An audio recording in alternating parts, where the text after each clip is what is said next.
መከላከያ ሰራዊት በመተማ ላይ ታሪክ ሰራ። 4 ኪሎን ያንቀጠቀጠው የኤርትራ መግለጫ፣ ትራምፕ የሰጡት አደገኛ ማስጠንቀቂያ፣ ታላቅ የድል ዜና፣ የኢትዮጵያ መከላከያ ሰራዊት መተማ ላይ ታሪካዊ እርምጃ ወሰደ። የሱዳን ጦር አዛዥ በሆነው በጀነራል አልቡርሃን ትዕዛዝ ድንበራችንን ጥሰው የገቡት ኃይሎች የሰራዊታችንን ምላሽ መቋቋም አቅቷቸው ካፈር ተደባልቀዋል። ከአፍታ በፊት በወጡ መረጃዎች መሰረት መከላከያ ሰራዊታችን ድንበሩን ሙሉ በሙሉ ተቆጣጥሮ ወራሪውን ኃይል ወደ መጣበት እግሬ አውጭኝ ብሎ እንዲፈረጥጥ አድርጎታል። ዝርዝሩን በቀዳሚነት አብረን እንቃኛለን። በሌላ በኩል 4 ኪሎና መቀሌ በጋራ ሆነው ኤርትራን ለመውረር ተዘጋጅተዋል።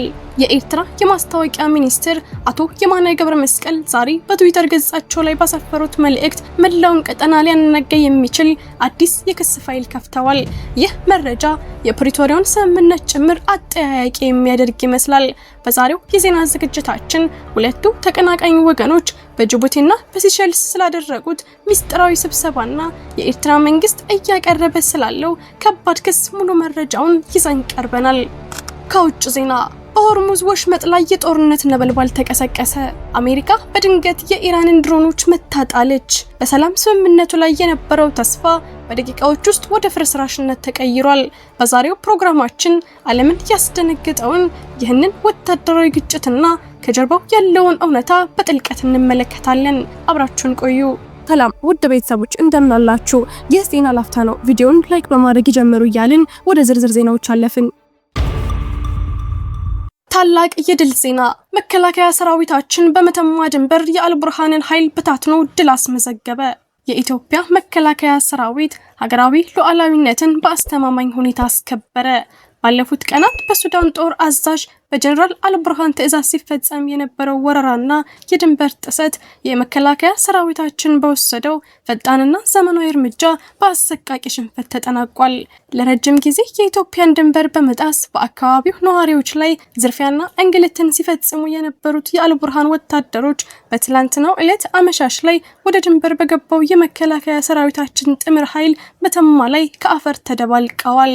ይህ የኢትዮጵያ መከላከያ ሰራዊት የወሰደው ድፍረት የተሞላበት እርምጃ ሀገራችን በምንም መልኩ የሉዓላዊነት ጥሰት እንደማትታገስ በግልጽ የሚያሳይ መልእክት ነበር።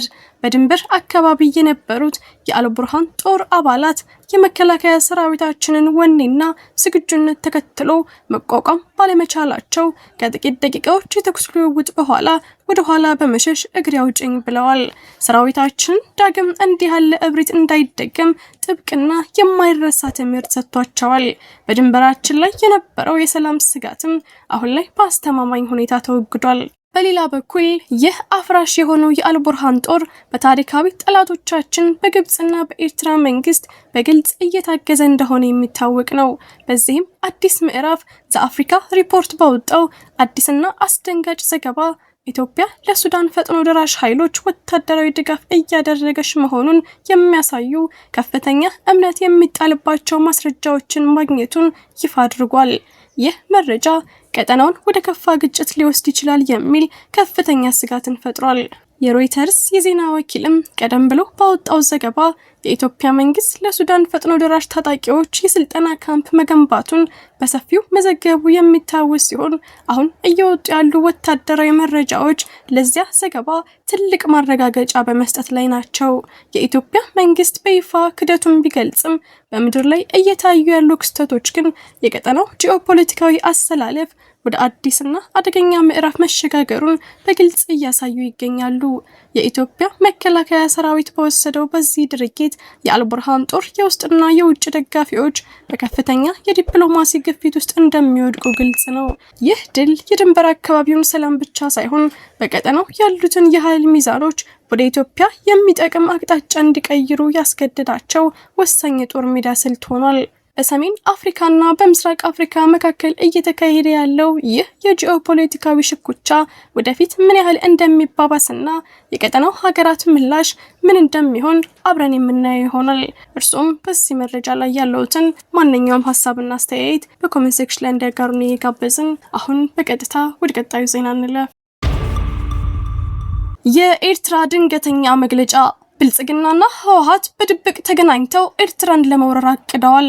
አስመራ አዲስና እጅግ አደገኛ መረጃ ይዛ ብቅ ብላለች።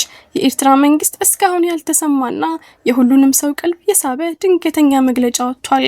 ነገሩን የጀመሩት የህወሓቱ አቶ ጌታቸው ረዳና የብልጽግናው አምባሳደር ሬድዋን ሁሴን በጋራ በአልጀዚራ ቴሌቪዥን ቀርበው ያደረጉት ክርክር ነበር።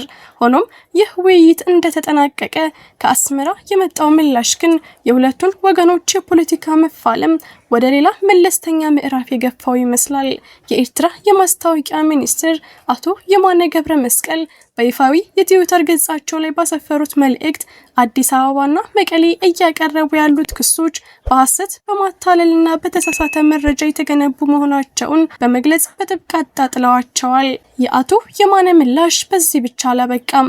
ይልቁንም መላውን ቀጠና ሊያናጋ የሚችል እጅግ አሳሳቢና እስካሁን በይፋ ያልተሰማ ሌላ አዲስ ትርክት ይዘው ብቅ ብለዋል።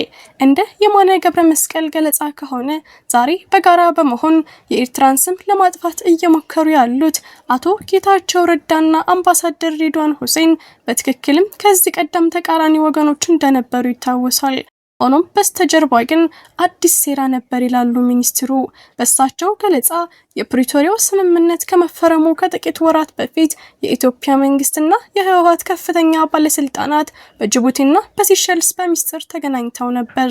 ይህ የኤርትራ የውጭ ጉዳይ አቋም የሚጠቁመው ነገር ቢኖር በወቅቱ በጦርነት ላይ የነበሩት ሁለቱ አካላት የሰላም ስምምነት ከመደረጉ በፊት በኤርትራ ላይ የጋራ ወረራ ለመፈጸም ሲዶልቱ ነበር የሚል ድንገተኛና አስደንጋጭ ክስ ነው። ይህ መረጃ በኢትዮጵያና በኤርትራ መካከል ያለው የጠበቀ ግንኙነት በምን ያህል ስስ ገመድ ላይ እንደተንጠለጠለ የሚያሳይ ሲሆን አሁን እየታየ ያለው የቃላት ጦርነት ደግሞ ለቀጣዩ የዲፕሎማሲያዊ ግንኙነት ትልቅ ፈተና መሆኑን የሚያመላክት ነው። በአስመራ በኩል እየተሰማ ያለው ይህ አዲስ መግለጫ የሁለቱን ወገኖች እውነተኛ የፖለቲካ ፍላጎት በድጋሚ ጥያቄ ውስጥ የከተተ ሲሆን በቀጣይ ቀናት ሁለቱ ወገኖች ምን ምላሽ ይሰጣሉ የሚለው የአፍሪካ ቀንድን የፖለቲካ ተንታኞች ቀልብ የሳበ ጉዳይ ሆኗል። ቪዲዮአችንን ላይክ ማድረግ አይርሱ እያልን ወደ ውጭ ዜና አለፍን። አሜሪካ የኢራንን ድሮኖች መታጣለች። የሰላም ስምምነቱ አደጋ ላይ ወደቀ። ዓለም በአንክሮ እየተከታተለችው ያለው የዋሽንግተንና የቴህራን የሰላም ድርድር በመጨረሻው ምዕራፍ ላይ እንዳለ በሆርሙዝ ወሽመጥ አካባቢ የተፈጠረው አዲስ ወታደራዊ ግጭት የዓለምን ትኩረት በድጋሚ ሰልቦታል። ምንጮች ለሮይተርስ እንደገለጹት አሜሪካ በስትራቴጂካዊ የንግድ መርከቦች መስመር ላይ አደጋ ሊጥሉ የተነሱ በርካታ የኢራን አጥፍቶ ጠፊ ካሚካዝ ድሮኖችን መታመጣሏን አረጋግጠዋል። ይህ ድርጊት በሁለቱ ሀገራት መካከል በመካሄድ ላይ ያለውን ስስ የሰላም ውይይት እንደሚያናጋው በስፋት እየተነገረ ሲሆን በክልሉ ያለውን ደካማ የተኩስ አቁም ስምምነትም ፈተና ውስጥ ከቶታል። ይህ ወታደራዊ እርምጃ በኢራን ወታደራዊ ስትራቴጂ ላይ ጥያቄዎችን እየፈጠረ ሲሆን ተንታኞች ይህ ጥቃት የቴህራን የመጨረሻ የጥንካሬ ማሳያ ወይስ የድርድር ስልት ሊሆን እንደሚችል በመከራከር ላይ ናቸው። የኢራን ወታደራዊ ክንፍ በሆርሙዝ ወሽመጥ ላይ ያለው የበላይነት ለአሜሪካ የባህር ኃይል ትልቅ ፈተና የሆነ መምጣቱ በቀጣይ ቀናት አካባቢው ወደ ሌላ ከፍተኛ የጦርነት ቀጠና የመቀየር ስጋትን ጨምሯል። የአሜሪካ የጦር ኃይል ይህንን እርምጃ የወሰደው የንግድ መርከቦች በሆርሙዝ ወሽመጥ ላይ ያላቸውን ደህንነት ለማስጠበቅ ሲል እንደሆነ ተገልጿል። ሁኔታው እንደተባባሰ የፕሬዝዳንት ዶናልድ ትራምፕ ጠንከር ያለ ማስጠንቀቂያ የተከተለ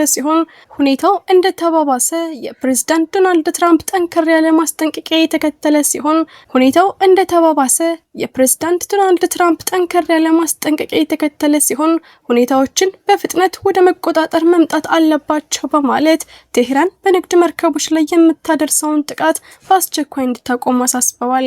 በሁለቱ ሀገራት መካከል ያለው የሰላም ስምምነት መፈራረም እጅግ ተቃርቧል ተብሎ በሚጠበቅበት በዚህ ወቅት ይህ ወታደራዊ ፍጥጫ የሰላም ተስፋውን በጥያቄ ውስጥ የከተተው ሲሆን በዓለም ገበያ ላይ ያለውን የነዳጅ ዋጋም ሊያናውጠው እንደሚችል ስጋት ተፈጥሯል። ውድ የዜና ላፍታ ቤተሰቦች የሰዓቱ መረጃዎቻችን ያዳመጣችሁትን ይመስል ነበር። ስለተከታተላችሁን እያመሰገንን ቻናላችንን ሰብስክራይብ በማድረግ ቤተሰብ እንድትሆኑ እየጋበዝን በዚሁ ተሰናበትን። ጤና ይስጥልን።